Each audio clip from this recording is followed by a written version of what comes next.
Un vienmēr arī cilvēkiem ir tas, ka viņi saka, es gribu pārdot ziemā, tāpēc, ka ziemā ir vissaudzīgākā izstrāde, man tur kaut ko nesabojās un vēl kaut ko. Un tad ir jautājums, jūs taču pārdodat cirsi, piemēram, janvārī. Jums taču izstrādes tiesības pārdodat parasti, vismaz uz gadu. Kas jums liekas, ja es tagad pārdošu, kas jums liek domāt, ka nākošajā dienā kāds viņu zāģēs? Jūs viņu pārdosiet sasalumā, uzņēmējs viņu izdomās mājā izstrādāt vai aprīlī. Tā kā tas, ka jūs viņu pārdodat sasalumā, nenozīmē to, ka jums tagad neizbraukās īpašumu. Un par to īpašumu izbraukāšanu cilvēki ļoti vienmēr iespringst uz to, es negribu tur risas, es tur negribu vēl kaut ko. Nomierināties. Lai arī kā jums izbraukāt to ceļu vai ko, ekskavātoru atvešana, aizvešana, 300 eiro. Tur viņam kaut kāda 5 stundu darbs. Katrā ziņā pilnīgi kaut kādu iznīcinātu ceļu nenormāli. Līdz 1000.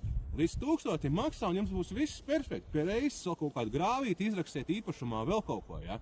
Un jebkurā gadījumā vienmēr jau tos līgumus parasti slēdz tādus, kad uzņēmējs, kurš izstrādā cirsumu līgumā, ir paredzēts, ka viņš par saviem līdzekļiem arī visu sakārto. Tā kā neiespringstam uz šito, negaidam to ziemu, pārdodam cirsumu laicīgi, nevis pēdējā brīdī.